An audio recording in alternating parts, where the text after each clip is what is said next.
You missed the World Cup matches from yesterday. Now you're looking at a sea of thumbnails. You narrow your eyes into slits and blur your vision. Then, using muscle memory, you type Argentina versus Switzerland 2026 highlights. You refuse to look hard at the search result thumbnails. You treat the page like a minefield. You can't see anything, so you trust the algorithm and click on the first thumbnail. You unblock your vision. You're looking at highlights from the Argentina versus Egypt match, but you've already watched that game. In your frustration, you lose your guard and let your eyes move to another thumbnail. That's it. Spoilers are in, and your game's done. This might look like an overreaction, as if you're trying to protect two numbers on a scoreboard, but that explanation misses the psychology behind your actions. You are not protecting the score. You are protecting the moments where either future remains possible. A final score is a fact. It is a piece of trivia. Fans do not want facts. They want the journey leading up to that fact. Suspense is an active experience, and it relies on a loop of questions. Will the defense hold? Can they make a comeback? What happens next? During a game, your suspense shifts as the chances of winning fluctuate. A spoiler acts as a shortcut. It removes this uncertainty before you start watching. You lose the journey. You just get the fact. To understand this, we must look at how sports suspense works. It does not come from unpredictability alone. Suspense lives in the space between hope and fear. It grows when a bad outcome looks possible but has not happened yet. When you become certain your team will lose, the suspense dies. Disappointment takes its place. This explains why close games create suspense. They keep the argument between hope and fear alive until the end. A spoiler announces the winner before the fight begins. The argument ends before you hear it. When you know the outcome, your reactions change. Researchers have had people watch recorded matches. Some viewers knew the score and the scorers. Those viewers felt less tension. They experienced less movement between happiness and disappointment. Knowing the result did not ruin their appreciation for the skill. You can still admire a pass if you know it happens.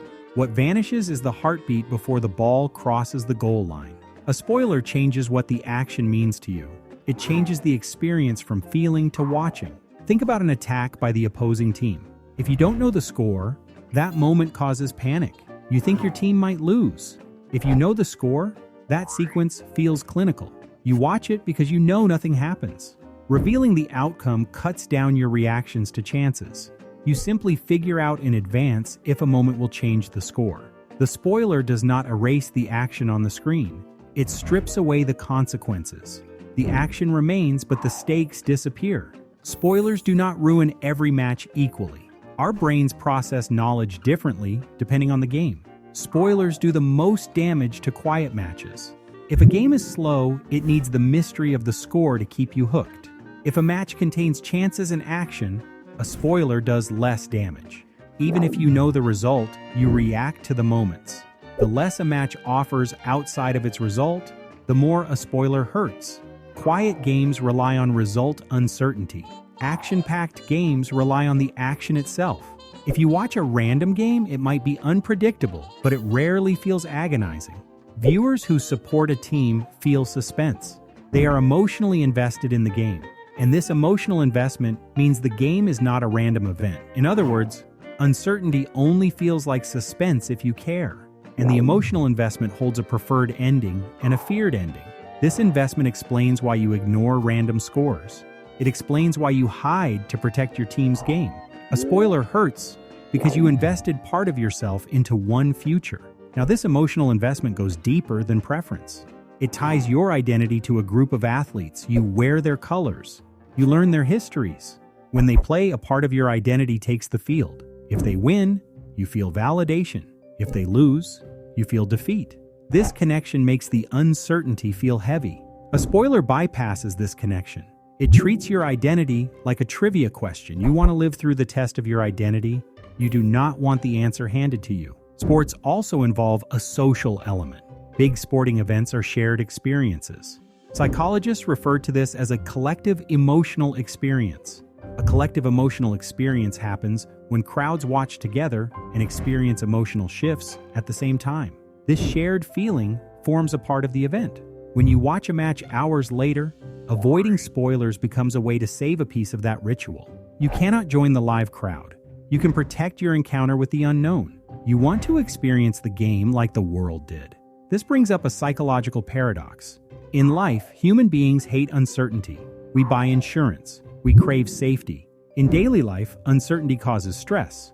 When we watch sports, uncertainty becomes fun. In a safe environment, uncertainty keeps our brains engaged.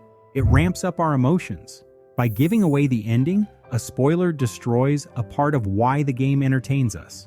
In life, people pay money to remove uncertainty. In sports, fans choose uncertainty. They choose it because it makes a safe event feel alive. They need the unknown. Spoiler avoidance looks like a logical form of emotional regulation. It is indeed a form of emotional planning. This emotional planning involves arranging your environment to make a specific emotional state possible. You mute words and avoid friends because you're planning your emotions. You know one piece of information will change your brain chemistry. Blocking notifications serves as a way of closing the stadium doors. You are scheduling a psychological experience. You prepare your mind to receive the game. You build walls to protect your planned emotions. When someone ruins your planning, you get angry. That anger involves more than a ruined game. It involves a loss of freedom. When people feel a choice has been taken away, they experience a psychological framework called psychological reactance. Psychological reactance is a negative, defensive response. When a choice is stolen, we push back. An unwanted spoiler overrides your consent. It decides how you will experience the event without asking you. A spoiler does not just reveal the ending, it steals your right to arrive at the ending yourself. Protecting that right remains hard. Sports spoilers do not need words. We think of a spoiler as a final score, but human beings are wired to pick up nonverbal cues. If you watch late, you can guess the result from a single image. You might see a player lying on the ground. You might see a trophy in a thumbnail. The internet contains indirect spoilers. A phrase gives the game away. Algorithms show you a spoiler thumbnail. One face ruins the secret. You navigate an environment built to spoil the game. Video platforms present a challenge. Research shows a majority of soccer thumbnails contain enough visual information to predict the result of the match. Opening a platform to watch a cooking video feels like walking through a room where people shout the winner. You cannot avoid looking. Your brain registers the colors, the expressions, and the text before you can look away. The platform wants to show you content. The content happens to be the result you want to avoid. The algorithm works against your emotional planning. But not everyone hates spoilers. There is a mirror image to the spoiler avoider. This person is the spoiler seeker. Some people get anxious about the unknown. They choose to find out the score before watching. They use spoilers as a tool. By knowing the ending, they prepare their nervous system. They reduce their anxiety. This represents another form of emotional regulation. One person avoids the score to protect the thrill of suspense. Another person looks up the score to protect themselves from that suspense. Both methods stabilize emotions. When a game is spoiled, the viewing experience feels hollow. You sit on the couch, the players line up, the referee blows the whistle. You feel nothing. The stakes are gone. The tension vanishes. You watch athletes expend energy for a result you hold in your head. The game turns into a documentary about an event you read about. You endure the broadcast instead of living it. You wait for the game to match the reality in your mind. The joy of discovery is replaced by the boredom of confirmation. And so, for people who choose avoidance, their dedication proves a truth. The best part of uncertainty is its irreversibility. Before you know the final score, your mind holds several futures. Anything remains possible. The second you learn the score, those futures collapse. Only one reality is left. You can try to forget what you saw, but you cannot unknow a fact. That is why a push notification acts as a threat. It takes 1 second to read. It alters a 2-hour landscape. You cannot go back to not knowing.